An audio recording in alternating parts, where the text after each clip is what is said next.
thing that sounds like a child of two, 'cause the cat's got your tongue when he's close to you. This situation, this indication, means you're in business with a thing called love. Hello, Dutch. Just make your mind up. You're gonna There's a little present for you guys from the syndicate.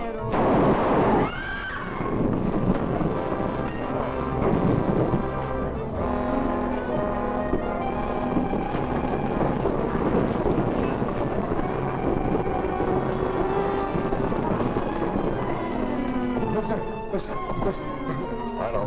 A couple of guys just got blasted in booth 5. Hello, operator. Police headquarters, please.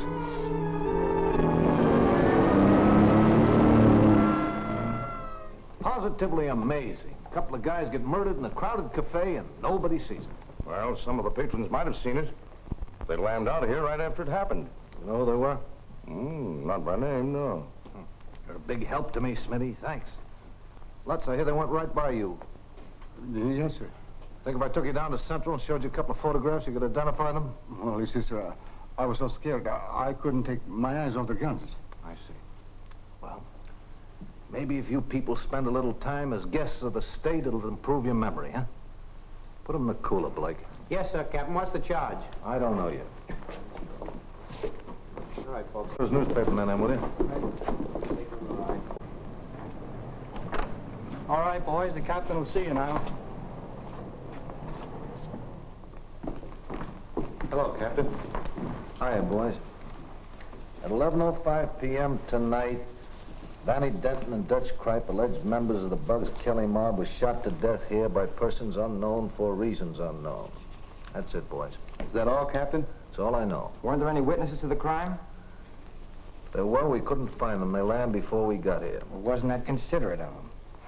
See you later. Don't lose your sense of humor, Captain.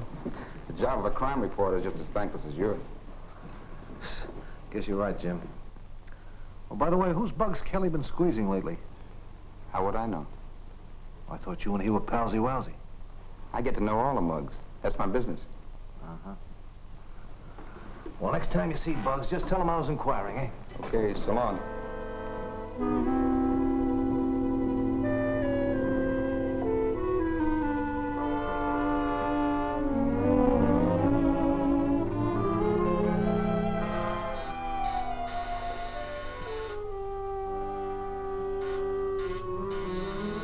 Whoever it is, he's okay. Let him in, Slim. It's me. Is the big fellow in, Slim? Hi, Jim. Yeah, come on in. Hi, Bugs. Hi, pal. Long time no see. Yeah. Hello, Lou. Yes.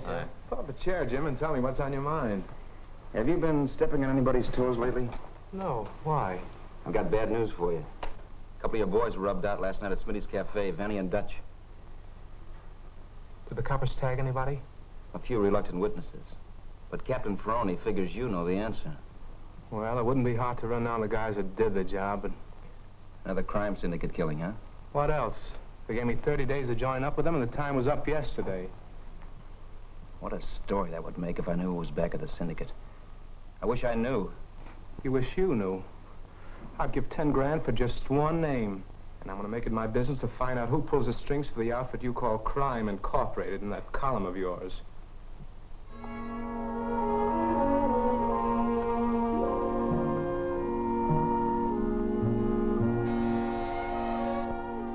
Yes, sir? Have you a copy of the Daily News? Yes, sir. Refer to page 3, column 1. Yes, sir.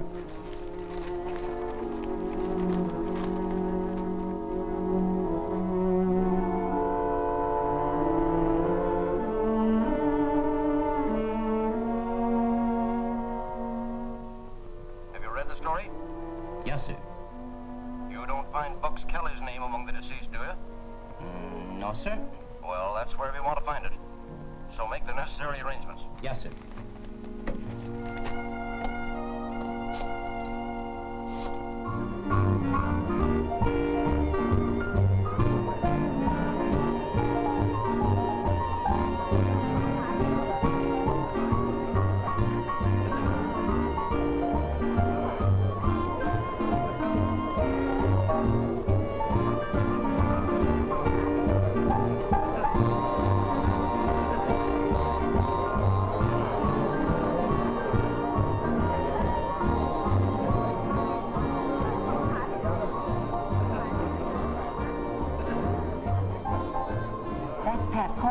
celebrated criminal lawyer. Isn't he handsome? Is he the one that always wins acquittals for his clients? Yes, that's him. And he certainly collects enormous fees. Who says crime doesn't pay?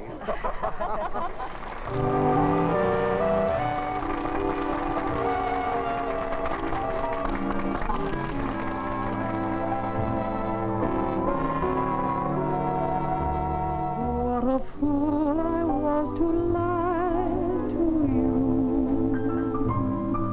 What a fool I was to be untrue. If I could only take away my mistake of yesterday, I'd never be a fool again. I'll be sorry for a million years.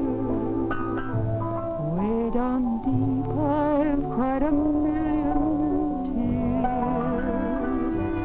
For I made my own heart break. It just took that one mistake to show what a fool I was.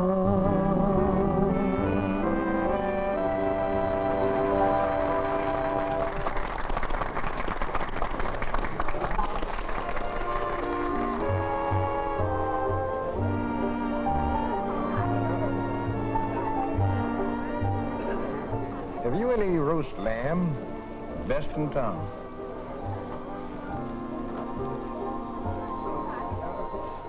Him too? Uh-huh. In the interest of personal security.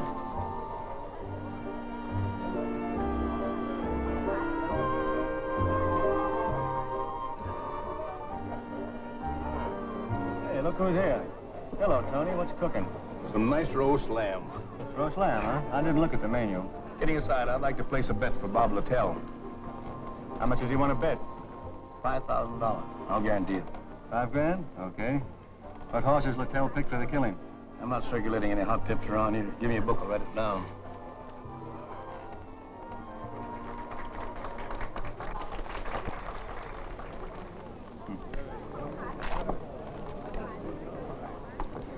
Well, I've got to go back to the office.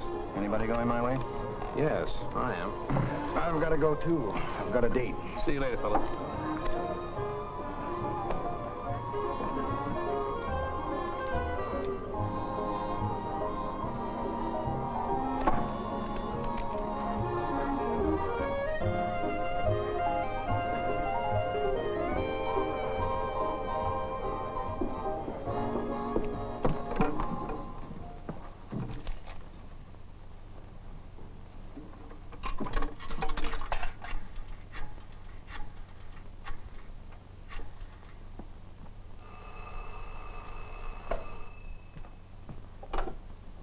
Hello.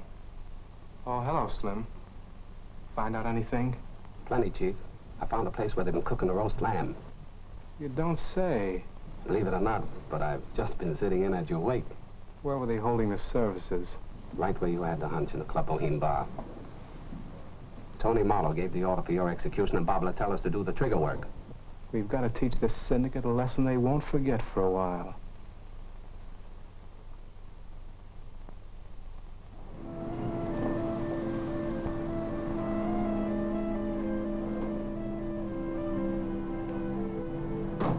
Wait for me, Bill. I won't be long.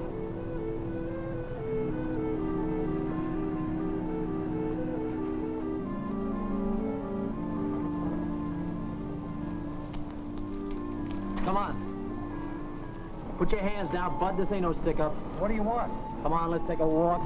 Want to borrow your cap for a little while, buddy? Do you mind? Well, why pick on me? I never did you no harm. No one's gonna do you any harm if you don't get too curious. Come on, let's go. You're sweet, Trixie.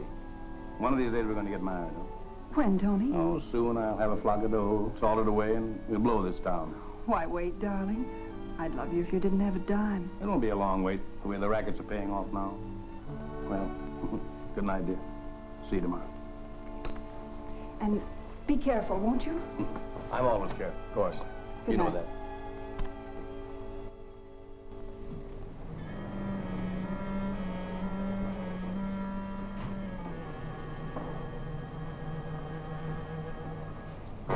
Get in, Tony. I want to have a little talk with you. Okay, Bud. Nice night, isn't it?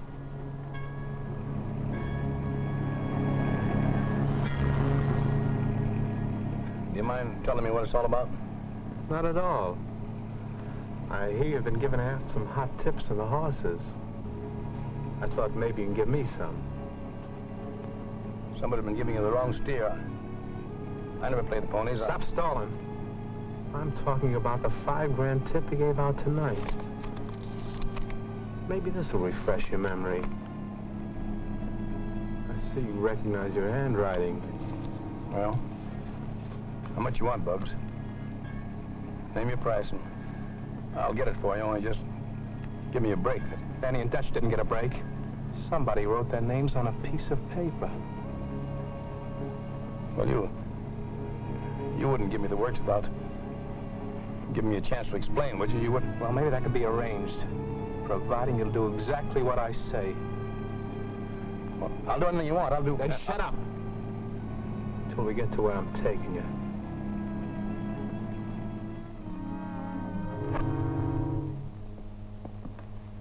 There, Tony. Sit down and make yourself at home.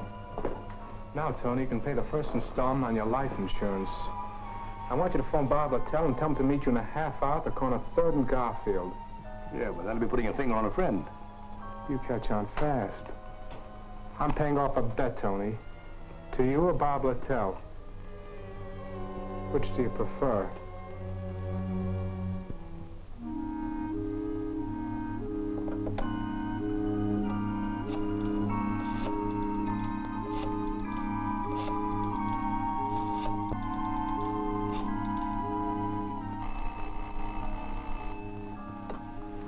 Hello? Oh, yes, Tony. What's giving out? I want to get a message to Bob Littell. Do you know where he is? Sure, I can get a message to him. What is it? 3rd and Garfield, huh? Okay, Tony. Goodbye.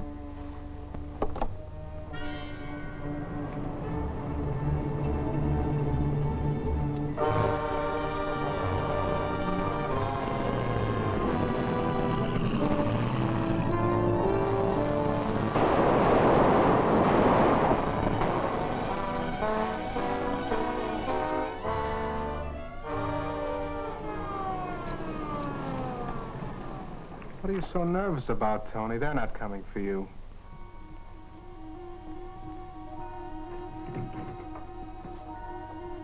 What's new, Lou? Anything interesting been happening? Not much. Oh, yeah, a guy by the name of Littell got gunned on the corner of 3rd and Garfield. Can you imagine that?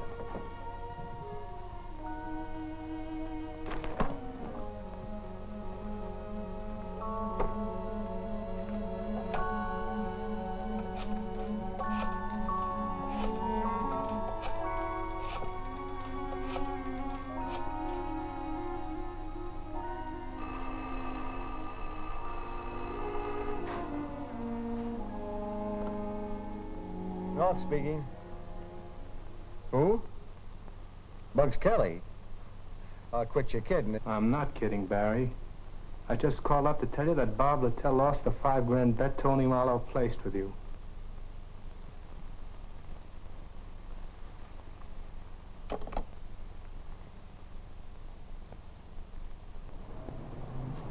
I wish these hoodlums would be more considerate and do their killings at a reasonable hour, so us reporters could get some sleep. It's tough on you guys. Why don't you join the homicide squad? Do you suppose this Littell killing has got anything to do with the rub out at Smitty's? No, Littell was only a petty larceny hood. The guys that got it at Smitty's were big stuff. Say, what do you think about it, Jim? You got any ideas? I think there's a connection. I'm convinced that crime in our city's incorporated like any big business. If you know so much about it, why don't you write a book? That's just what I'm going to do, if I ever get time.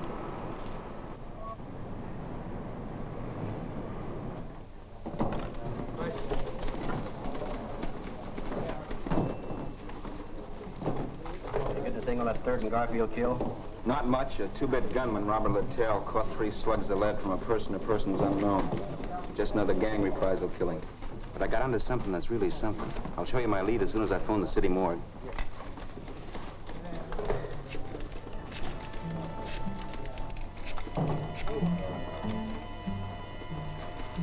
Hello. Stacy? Jim Riley speaking. I'm looking for a body. Male, about 5'10", weight 185 pounds, wearing a tux with a flower in the lapel. No soap, huh? I'm much obliged, pal. No, I'm not giving out any hints this season. Do right.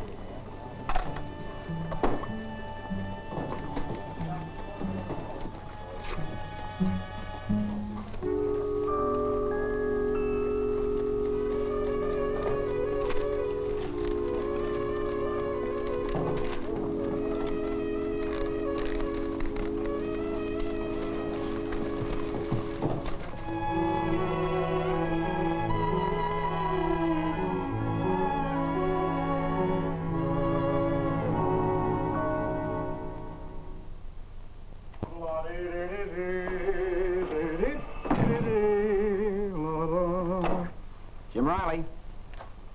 Oh, hello, Bugs. Yeah, I got your message about 5 a.m. How do you expect me to keep up my social obligations when you guys keep me up all night looking at stiffs? What's on your mind? Well, I'd like you to do me a little favor, Jim. I'd like you to accompany me on a little trip to Atlantic City. It's a personal matter that's important to me. I'd like to, Bugs, but there's a certain story that's about to bust in my face, and my boss might object. Well, what's the story about? Maybe I can help you out. Well, there's a certain big-shot proprietor of a drink, dine, and dance emporium who took an unwilling taxi ride this morning. And his close friends are wondering what the fare is going to be to get him back. Seems to me I heard something about that. Say, how would you like an exclusive on how that story's going to end? How would I like to? Say, when do we start on that trip you mentioned? Okay. I know we're bound for Atlantic City, but what are we going to do when we get there? Well, I'm hoping you'll do me a big personal favor, pal. And if you do, I'll give you the news story of the year. Well, can't you give me a hint right now? Well, I suppose it would be worth something to you, wouldn't it, to know who's back of the crime syndicate? Would it? You know, I'd write a book. Bugs, I wouldn't be able to thank you enough. I'll show you how you can when we get to Atlantic City. And where we're going, don't call me Bugs. It's Mike Egan, my real name.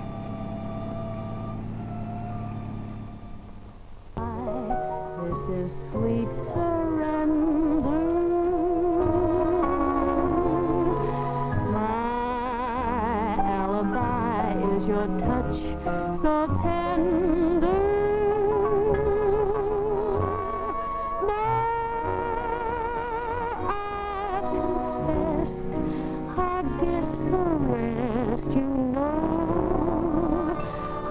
So guilty of just falling in love with you. How do you like her, Jim? Great. I'm not just talking about her singing. That's what I think.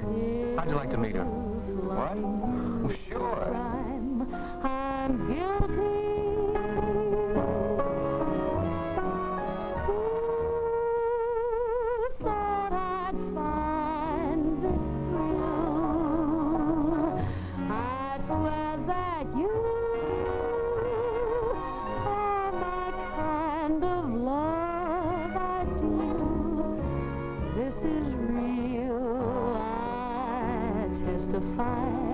This is sweet surrender.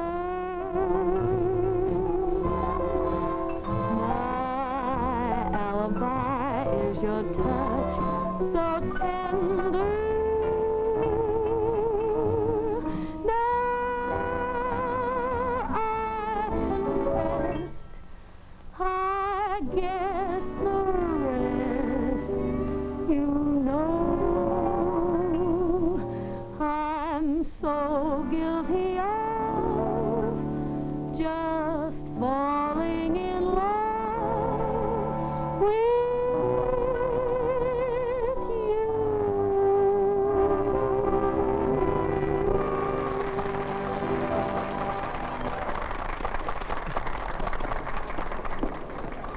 Mike, I'm so glad to see you. That goes double, honey. Oh, I'd like you to meet my friend Jim Riley. He's a reporter on the Daily News. Jim, this is my sister, Betty.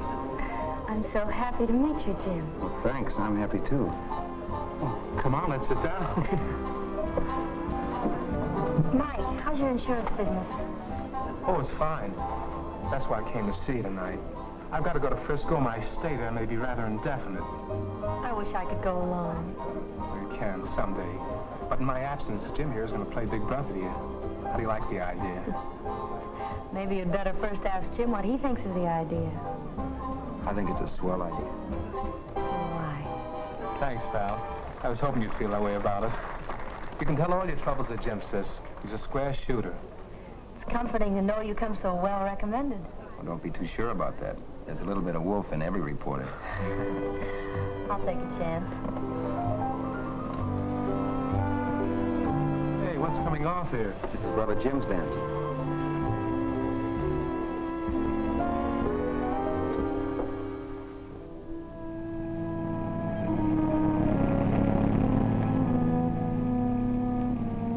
What are you thinking about, Jim? You've been at Clanford 25 miles at least. Oh, I was just thinking about Betty. She's a wonderful girl, Bugs. You think she's pretty nice, huh? That isn't the half of it. Well, she's freed and over 21. And, Jim, you're okay with me. Thanks. When are you going to Frisco? Well, that was just a stall. You see, I nearly got burned up last night. You nearly got burned up, huh? There, see what a close call I had? This was the order for my execution. Who ordered your execution? The operator of a popular night spot. Tony Marlowe, huh? Well, I can tell you this much. Tony Marlowe is one of the big shots of Crime Incorporated.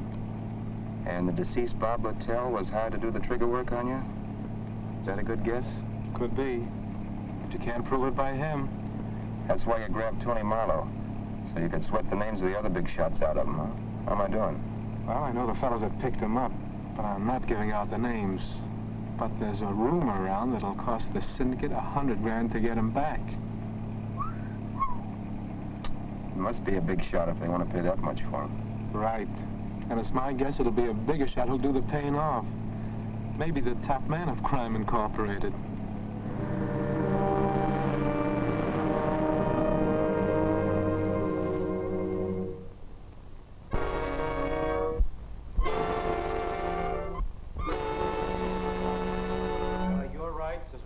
Jury's authority are perfectly clear, I presume?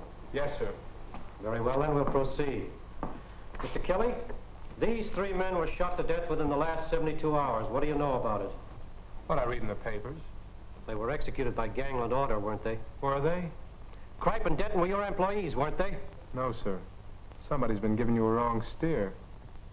Oh, stop lying, Kelly. Even the school kids know that they were your trigger men. Then why don't you question the school kids, Mr. Foreman?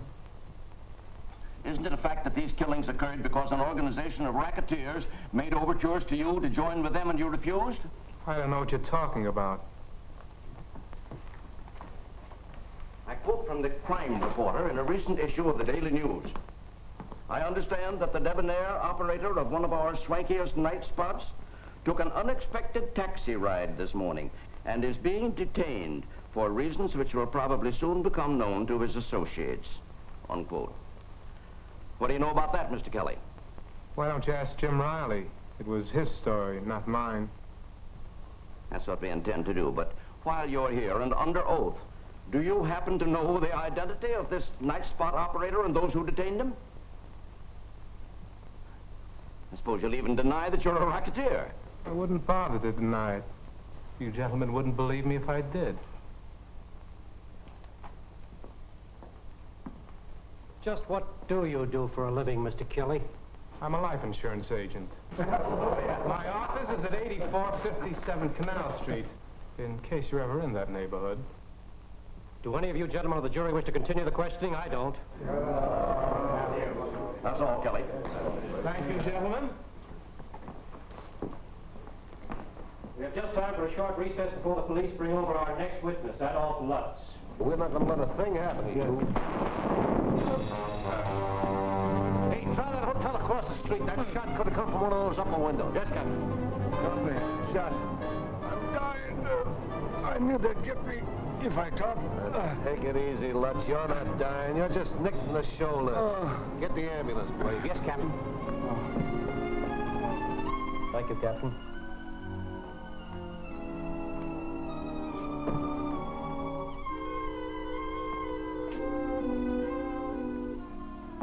Gentlemen, I have some disappointing news for you.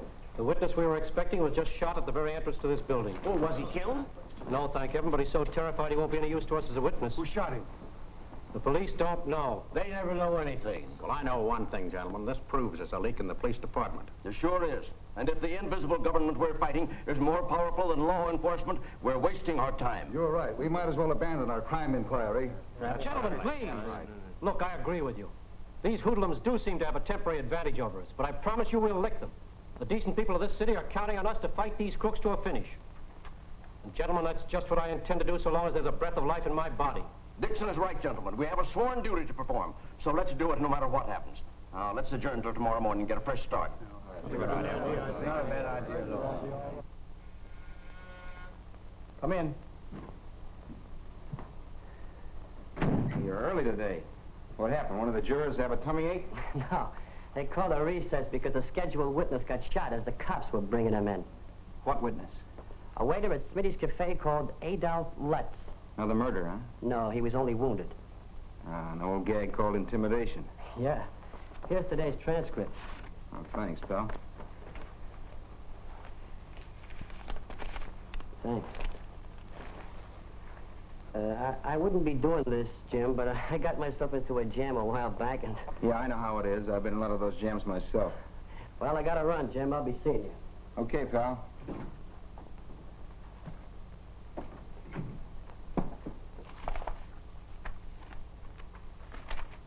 If I don't get word from Tony pretty soon, that Trixie dame's gonna drive me nuts. Get your feet off the desk. I'm calling every 5 minutes. What's Bugs waiting for? He knows he'll get paid off.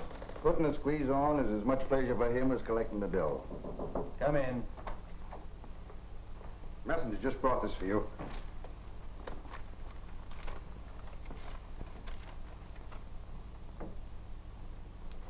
This is it, boys. My dear Barry, if you'd like to have the handsome Tony back in the syndicate, this taxi fare will cost you $100 grand. $100 grand? He must think that molar grows on trees. Tony ain't worth $100 grand. Wait a minute, there's more to it. I'll give you 24 hours to raise the cabbage, and you'd better kick through. Bugs. P.S. He isn't fooling. Tony. Well, what do we do now? This is too big for me to handle. I've got to go see a certain party. Stick around, boys. I'll be back shortly. It's Trixie again. Tell her everything's under control. I'll call her back later. It's time to contact the syndicate. Where's that phone number I got from Tony Marlowe? Oh, there it is. Come here and get an earful, Jim.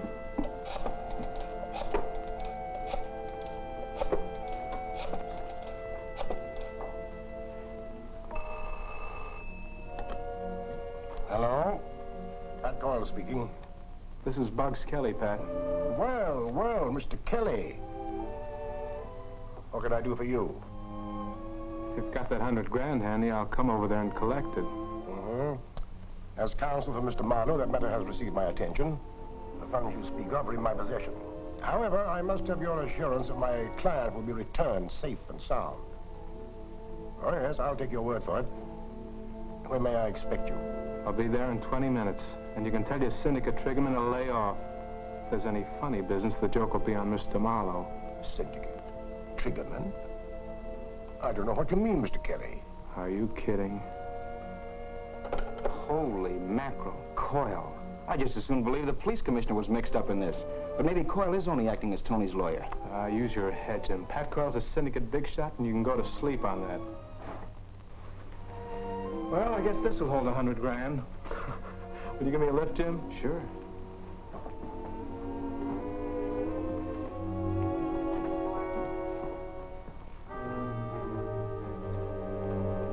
Sit down when I get the money for you.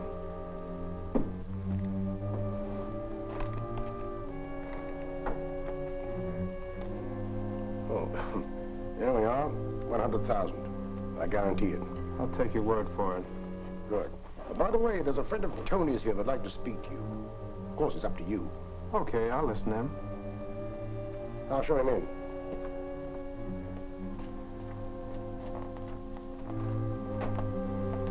Hello, Barry. Well, what do you want? I want to talk a little sense into that thick skull of yours. I'm listening. You haven't a chance of fighting the syndicate. You might as well commit suicide. Yeah? Yeah. So why don't you join up with us? We can use you and your mob. You could cut yourself in for a nice slice of the profits. We'd even let you keep the 100 grand as a bonus. Do I look that dumb? Sure. You'd like me to join up so you'd know where to put the finger on me. And some nice night I'd walk into an ambush and get blown apart. Good night, Barry. See you at the morgue.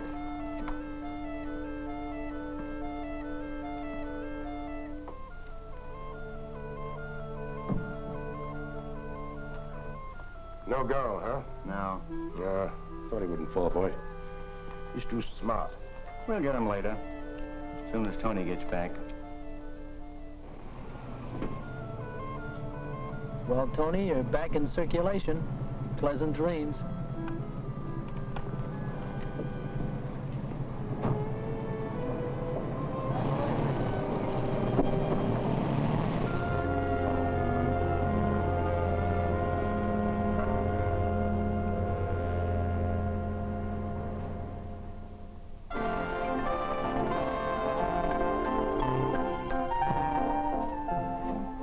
Bugs, keeping undercover in a place like this gives me the creeps.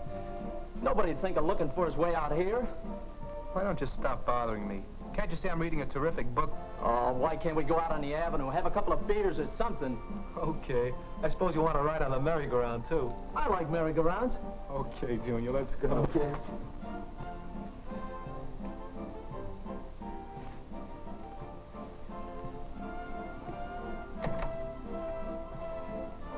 The greatest show that you've ever seen in your life. And this, my friend, you're standing in front of is the Wax Museum. It's sensational, it's educational. Now, folks, I want you to step inside, see some of the famous and some of the infamous men and women of history. I want you to step inside and see the Chamber of Horrors, some of the torture implements used in the Inquisition. And, folks, I want you, above all things, to see some of the devices used in capital punishment. Hand me that, will you please, dear? There, my friend, you are looking at what is known as the Oregon boot. That, my friend, is used in transporting dangerous criminals from place to place to keep them from escaping. All right, step here and get your tickets, Fred. Come on, Henry, this ought to be exciting. Maybe we ought to go in and learn something. Yeah, maybe we got the wrong slant on things.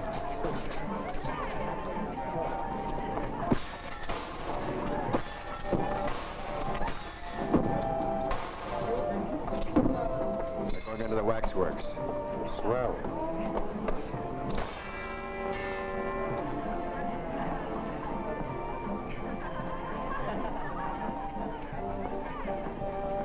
Hey, Lou. Who's that? I heard someone say she was Portia. Portia? What a mouthpiece that dame was. What mob did she front for? Oh, you dope. Didn't you ever read Shakespeare? Oh.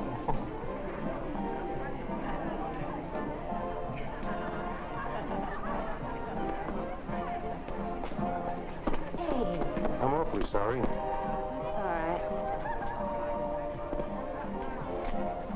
Hey, I've always wondered what it would feel like to sit in the old hot seat. No, it don't, Bugs. It's bad luck. Don't be silly. I ain't gonna die in the electric chair.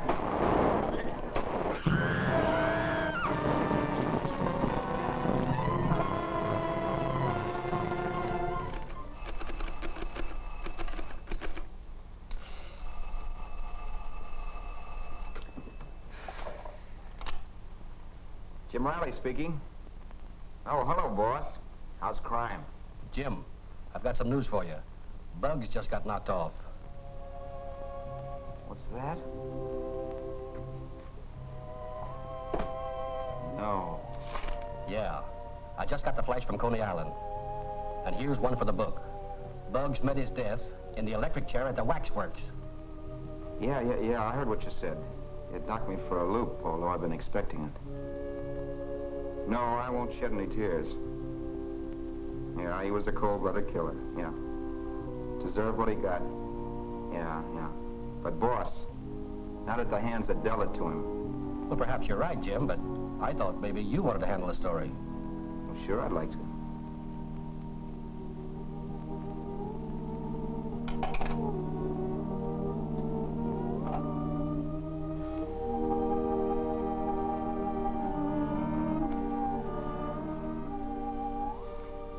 Break for you, kid.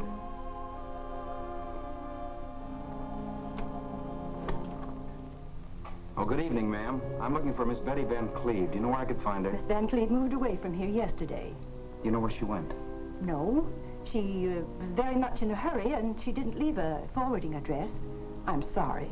So am I. Thank you.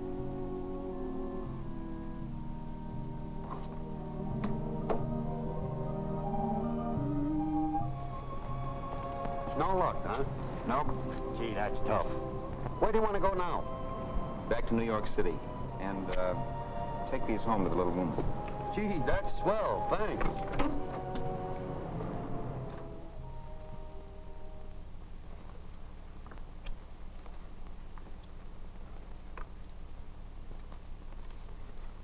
There's one of them. I'm sure that's one of them. That's the other one. They're the ones that did the shooting, all right. I know the mugs. Got anything on them? Nothing lately, but I understand Gar hangs out at a bookmaker's place on the west side. Stecker's in the number racket uptown. Collins speaking. Send out a teletype order to pick up Judd Stecker and Eddie Gar, murder suspects. Thanks a lot to both of you. You've been a great help to us. Can we go home? Yes, I'll have one of my men take you. Now, don't tell anybody what you know about the crime. Not even your own families. We won't. Take them home, Hayes. Yes, Commissioner. Yeah? One of them coppers is on the wire. Okay. Barry speaking. Yeah, what's on your mind? How long ago? Have you got the names and addresses? All right, give them to me. Yeah? Yeah, I got it. Thanks for the tip.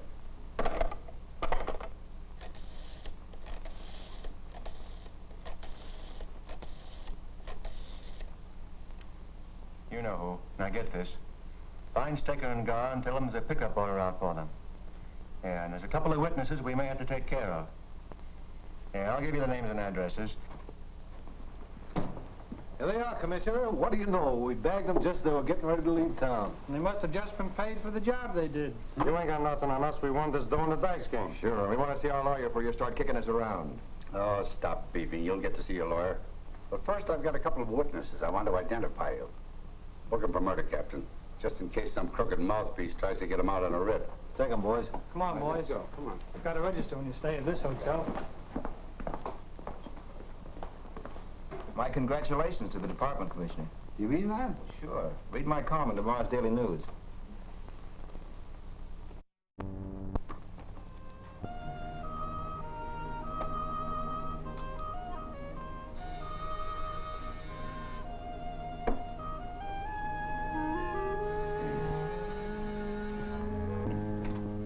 Oh, it's you. Come in. Hello, Jim. How are you? Here's yesterday's transcript. This'll keep you up to date. Okay. Thanks. Today's proceedings were the worst yet with Dixon out of town. You got bored, so we had to take a vacation, huh? No. Eddie Gar sent word through his old lady that he wanted to talk. So Dixon trained up to the big house last night. Oh? You don't know what Gar wanted to talk about, do you? No, but I guess he's finding prison life too confining, and he wanted to cry on Dixon's shoulder. Well, I'm anxious to find out what they talk about. So if you find out, I'll wangle you a little bonus money. Okay.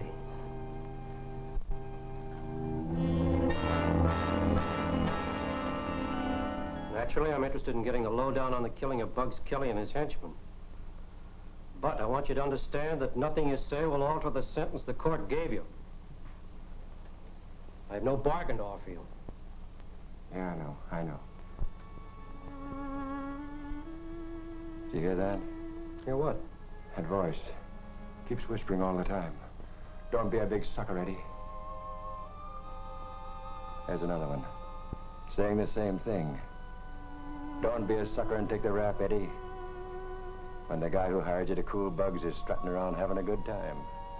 But who followed that gang to Coney Island, huh? I did. Who gave him a dose of lead? I did. Who took the manslaughter rap? I did. Who's making a sucker out of me?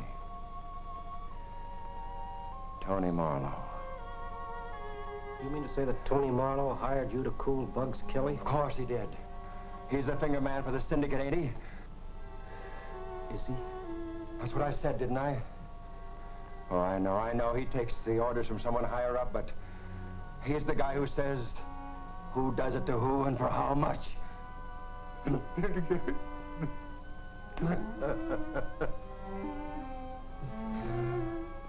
If you put those notes in the form of a statement, I'll have Eddie sign it. Yes, sir. Huh? What'd you say? Yeah. Right, yeah.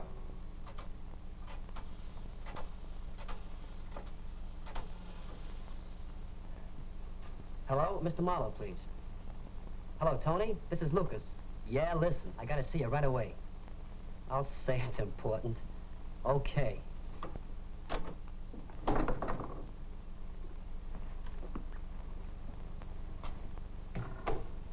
You're as nervous as a cat. What's the matter, pal? I've got some information for you this time that ought to be worth $5,000. $5 grand? It's got to be good at worth that kind of dough. Give me a little hint. Dixon went up to the state prison last night, and he's on his way back with plenty of dynamite.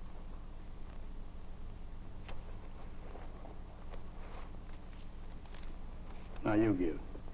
Listen, Eddie Gobb blew his topper and gave Dixon the details of the Bugs Kelly rub-out, naming you the finger man.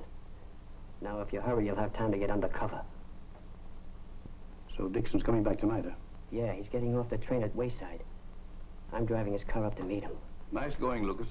I told you if you play ball with me, you get yourself a bankroll. Now, be careful when you go out. See that no one sees you. Goodbye and good luck. Goodbye and thanks. So he's getting off at Wayside, eh? Jim Riley speaking. Oh, hello, pal. Say, I was just talking to Dixon, long distance. Whatever made you suspect that Eddie Gobb might have something important to tell him? Did he sing? The lid's off, Jim. Dixon's on his way back with a briefcase full of dynamite. Now, wait. Where can I go to see the show? I wouldn't want to miss this for anything in the world. You might blow yourself to a feat at the Club Boheme around 7:30 p.m., if you know what I mean. I might at that. Thanks a million until I can reciprocate more grandiferously. Bye.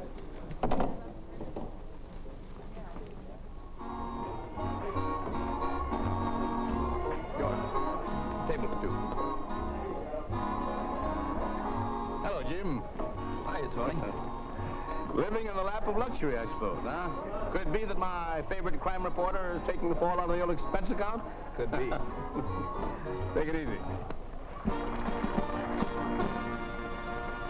Ladies and gentlemen, for your pleasure, a new entertainer, and one I know you're going to like, Miss Betty Van Cleve.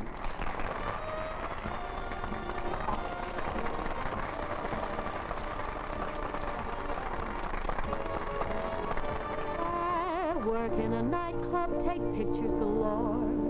Although it's a bright club, to me it's a bore. When a man gives my hand a squeeze, I smile and say, your picture please. My hours are long here, commissions are slight. I'm crying my song here, the same every night. There's a hymn on a limb with a herb, so I must sigh. Your picture, sir? Oh, that smile, just watch the birdie. Catch that style and she's way past 30. See those older dignified men. Comes in a folder, looks good in your den. See that youngster on his very first date. A picture is fun, sir. It's done while you wait. Oh, what a mixture, they give me no rest. Order a picture for the folks out west. Though I dance around, there's no romance around. How I hate this posing from 9 till closing. I'm just a lonely little camera girl on display.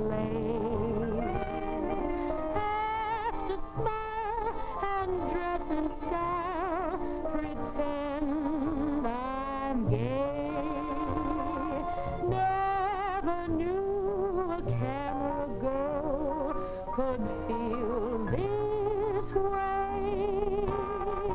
Each night, when everything's right, I must recite, Mister, take your picture, hoping that one night the man who is right will come along to claim his girl and carry off the lonely little camera girl.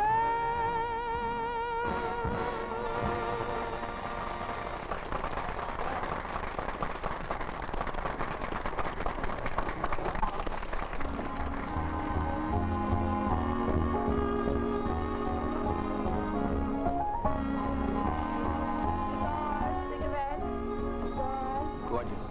Just what the doctor ordered. I want to send a little note to Miss Betty Van Cleve. Will do for $1. Will do if you buy a pack of cigarettes. You're a sweet child.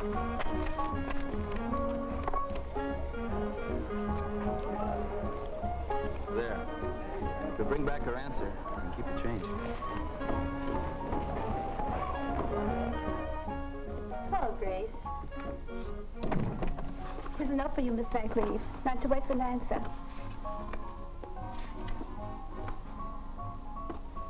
Well. May I borrow your pencil?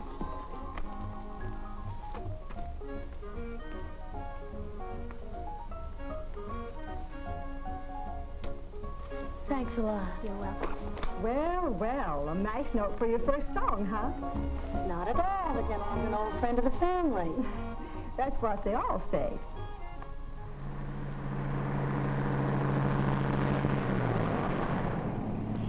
You know, I never was so surprised in my life as when Eddie Garr began to hear those imaginary voices. I never dreamed a cold-blooded killer like him would crack so quickly under confinement. I guess prisons are no fun. No. But what I've gotten here will definitely put Tony Marlowe in the electric chair. And maybe some of our distinguished citizens. You don't say. We've been blind as bats. And here's Jim Riley trying to tell us all along that crime and racketeering were controlled by a syndicate. We paid no attention to it. And I'm ashamed to say there are indications that even Pat Coyle is mixed up in this.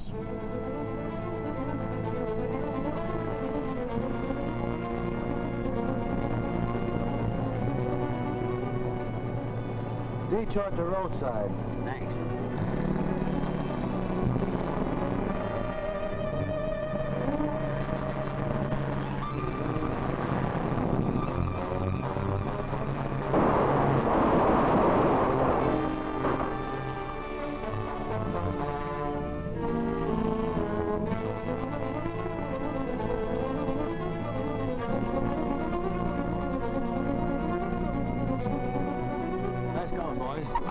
Give me the 5 G's you took from the chump at the spectacles. Of course, I thought it was a little bonus for us. Bonus in my eye. You boys are getting paid enough as it is. Come on, give. Get in there.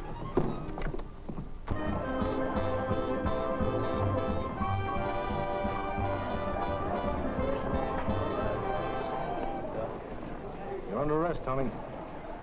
What have I been doing now? Parking in front of a fire plug? Charges conspiracy to commit murder. Quit your kidding. We're not kidding, Tony. Get your hat. Oh, wait a minute. If you take me on such a ridiculous charge, I'll sue the city of a false arrest. Come on, Tony. What are you guys? What is your full name and address? Anthony Charles Marlowe, 88 Broadway. Just a minute.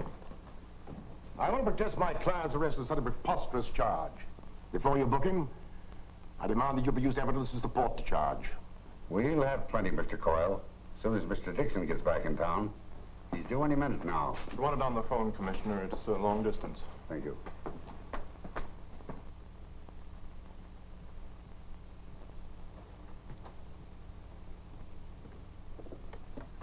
I'll take that long-distance call, Murphy.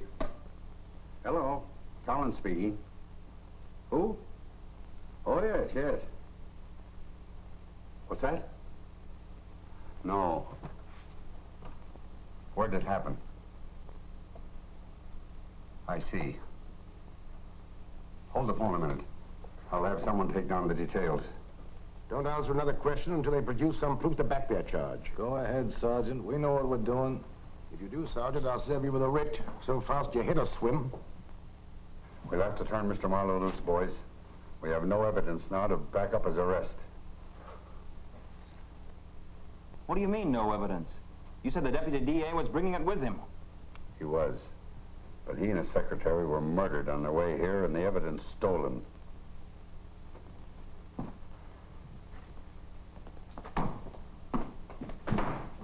I'll bet that Marlowe knew that Dixon was dead when we arrested him. But we've no way of proving it. He knew all right. Likely as not, he gave the order to kill Dixon. Which means we've got a leak in the department. Come in. I'd like to offer a suggestion if it's in order. Come in, Jim. We can use a suggestion. Don't you think it'd be a good idea if you had the warden of the state prison keep an eye on Gar until you can send somebody up there to question him? How did you know that Gar did any singing? What difference does it make who told him? Get me Warden Monahan as quick as you can. Deputy Warden wants 105, 438 right away. Eddie Gar. Yeah, he's inside.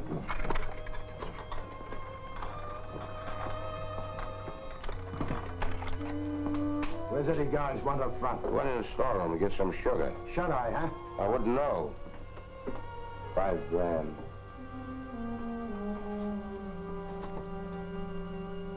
Hey, Eddie. Chief School wants to see you. Hey, Eddie. Wake up. Hey, somebody! Eddie at the murder! And when my book comes off the press in a week or two, I'm going to give each one of you guys a copy. Well, that'll be swell, Jim. We'd be glad to read it. Collins speaking. Oh, hello, Monahan. What's that? The invisible government has beaten us to the punch again. Somebody just drove a knife through Eddie Gar's heart. Yeah, boss, that's right. Gar got it in the back, in the prison storeroom. Yeah. Right.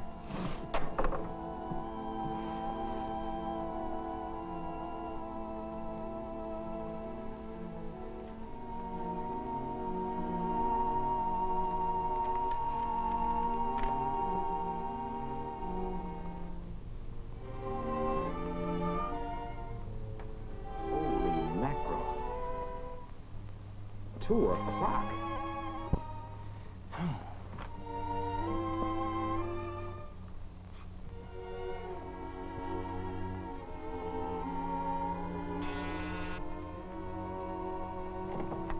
Hello, Betty. Hello, Jim. Come in. I've been waiting for you.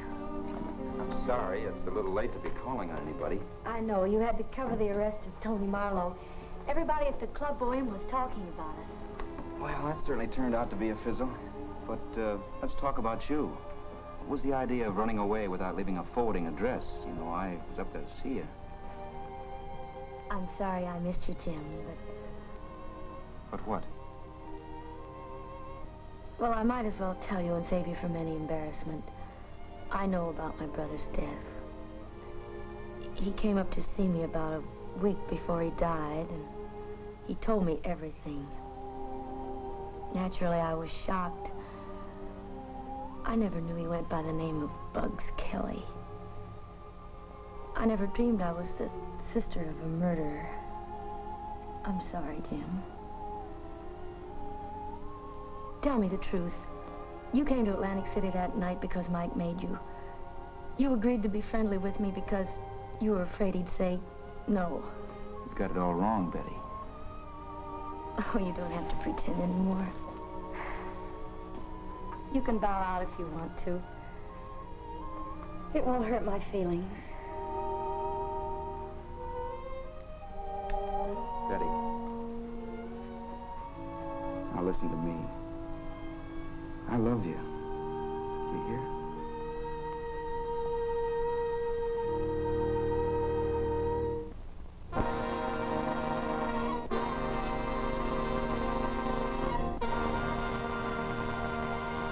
Gentlemen, as you all know, the purpose of this meeting is to form a secret committee to fight organized crime.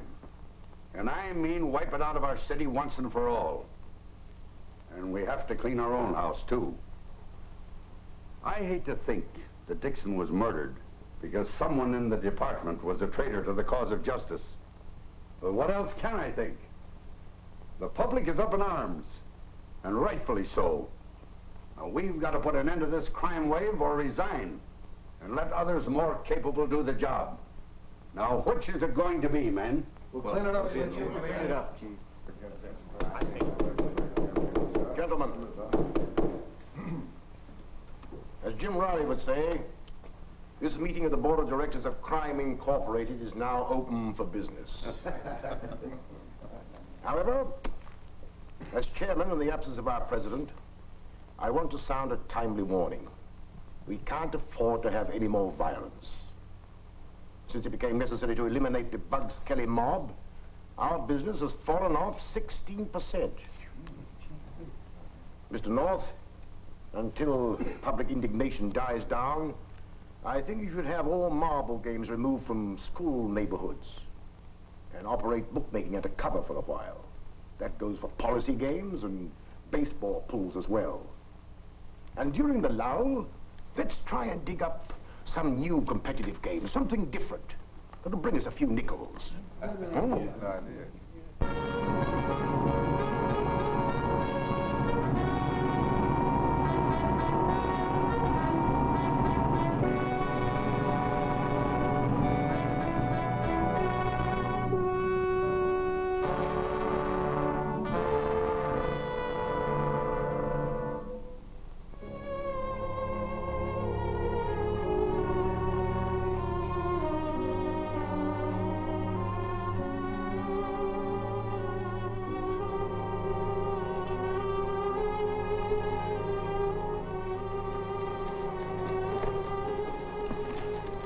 Excuse me.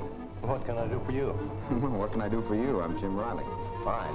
Here's a little present for you. I'm a process server from the grand jury.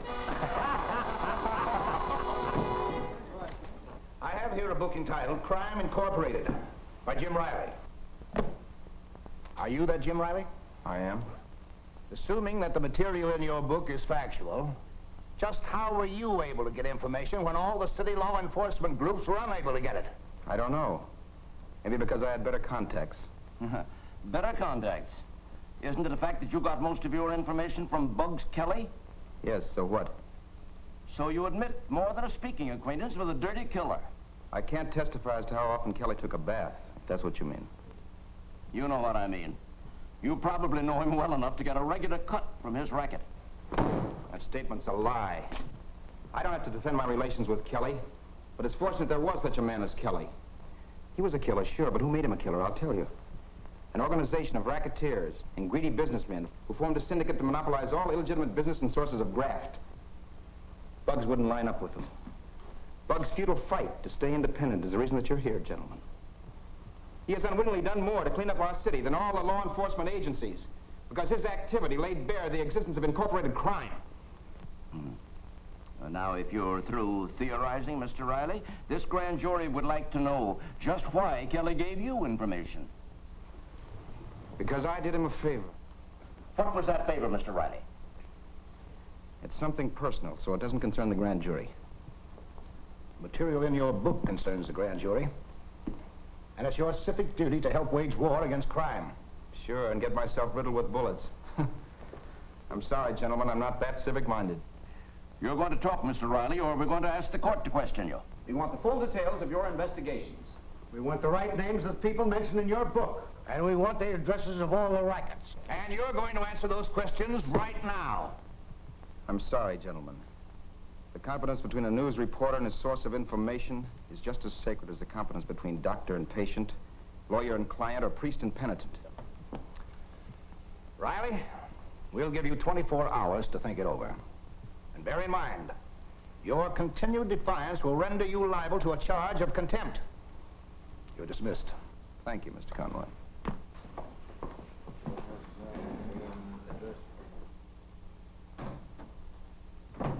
Hello, Jim. Well, you don't look so happy. The grand jury been giving you the works?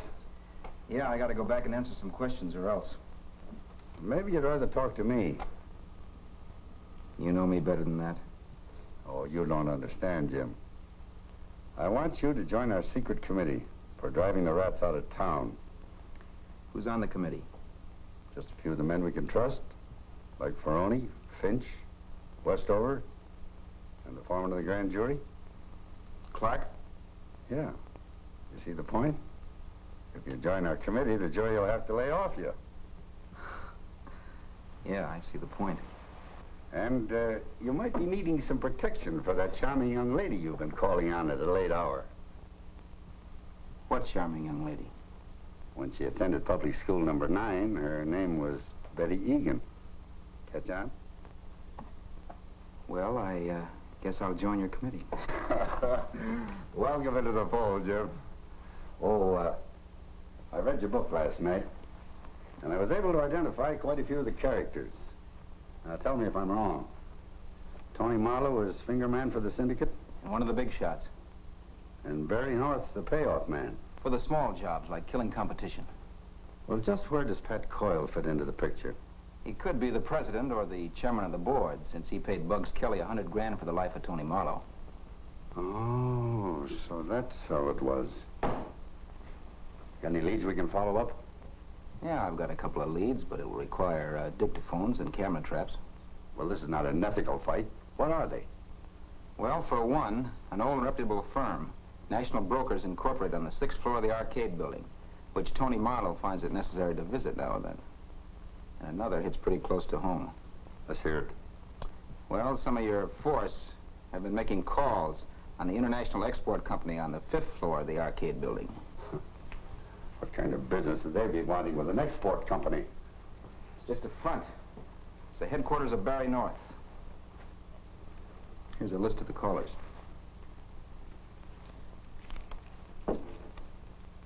What? Well, these are some of our best men. Naturally. It requires a good man to go crooked and get away with it.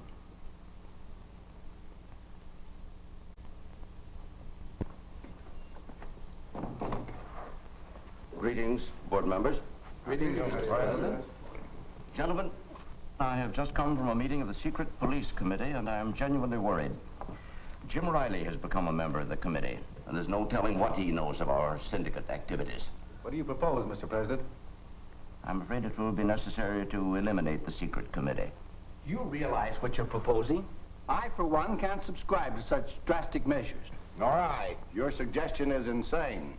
Perhaps you two gentlemen would prefer the electric chair. Take it easy. Come, gentlemen, we're wasting time. I propose the immediate elimination of Jim Riley and Miss Betty Van Cleve, an entertainer at the Club Bohème. Mr. Gable, will you give us a report on your investigation of Miss Van Cleve? Betty Van Cleve is just a professional name. She was christened Betty Egan and is a sister of the deceased Bugs Kelly. All those in favor of the elimination say aye. Aye. Contrary, no. All right, Tony, the matter's in your hands. Just a minute, Tony. This can't be the usual gangland rub-out. It will have to look like an accident. Okay, I'll have the boys put them in the Riley car and shove them over the Palisades.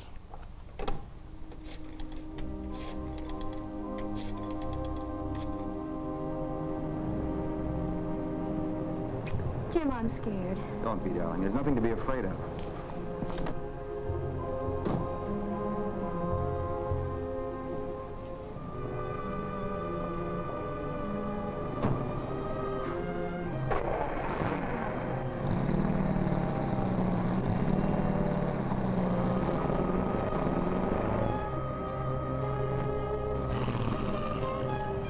Did you see that man? He followed me from the club. You just imagined it. No. I was expecting I'd be followed. You were expecting to be followed. How come? I suppose it was awfully silly of me, but I listened in on a conversation between Tony Marlowe and Trixie. Betty. Well, I wanted to help you get something on him. You mustn't take a chance like that. Supposing they found out that Bugs was your brother. I know. It was awful stupid of me, because I got caught. Who caught you? Trixie. From now on, you take care of the singing. I'll take care of the crime detecting. I'm sure we were followed. Yeah. Jim, don't you think...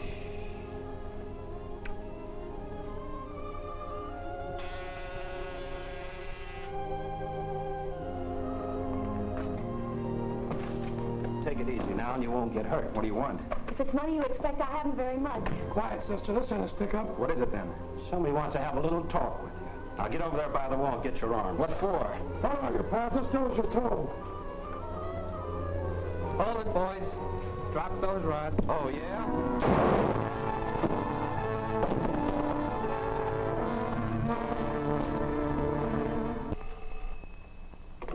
Collins speaking. Yeah? Okay. This is it, Ferroni. Let's go.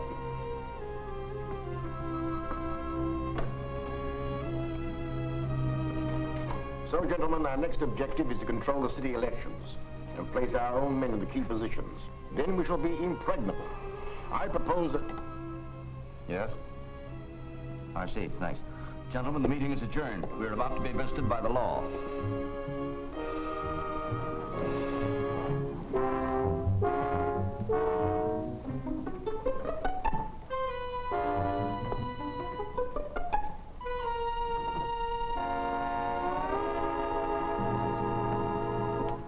Well, good evening, gentlemen.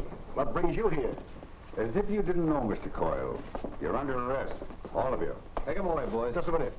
Have you a warrant for our arrest? I have. Would you like to see it? No, thanks. I still think this is a gag.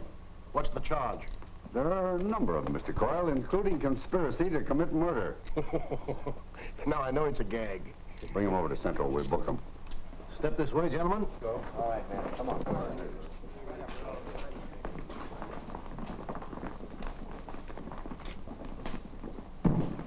And now, Captain Finch, I think it's about time you joined the rest of the rats. Me? You. I'll take your gun if you don't mind. There aren't enough words to express my contempt for a crooked officer. You've got nothing on me. Your partners in crime, Sergeants Busby and Hess, are already locked in a cell. And I hope the three of you burn for this. He's only bluffing, Captain. You'll have to release us when you can't produce enough evidence to bind us over for a hearing. You're mistaken this time, Mr. Coyle. In 30 minutes, the evidence will be shown you and the grand jury in Captain Ferroni's squad room. Gentlemen of the jury, as district attorney, I'm about to present some evidence collected by our police department in its effort to suppress crime. This is not regular procedure, but I'm going to gamble that it will bring this case to a quick conclusion. You said it, Conroy. It certainly is not a regular procedure. Go ahead, Sergeant. You turn out those lights, please. Right.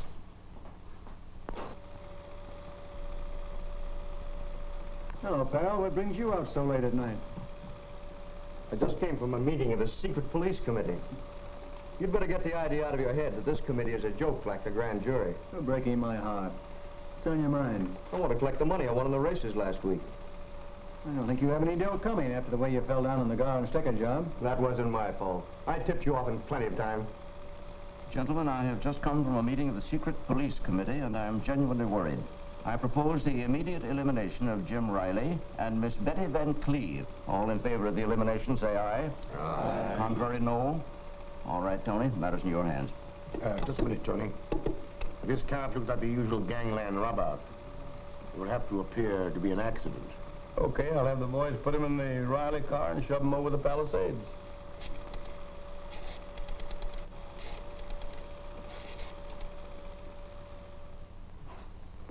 All right, boys. Take the prisoners back to jail.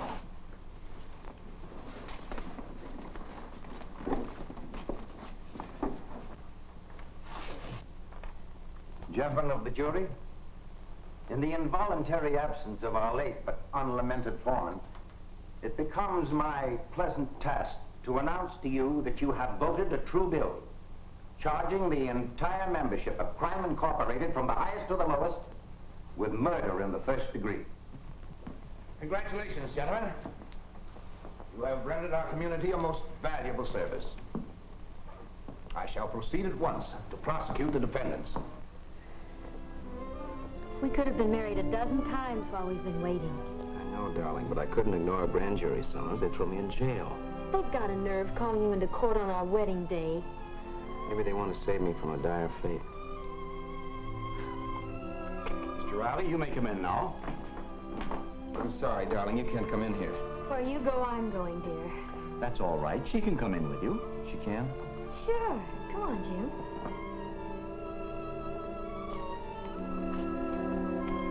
Hello, Jim. That subpoena was just a gag. The grand jury wants to express its appreciation for your splendid work in helping to fight the invisible government in our city. Was that all you wanted? Well, yes. Why?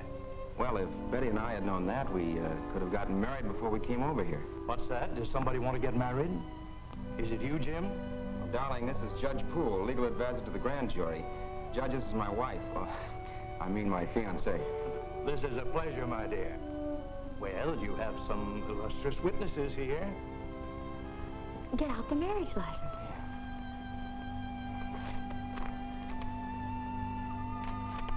Please join hands. We're gathered here to witness the uniting in holy wedlock of James Riley and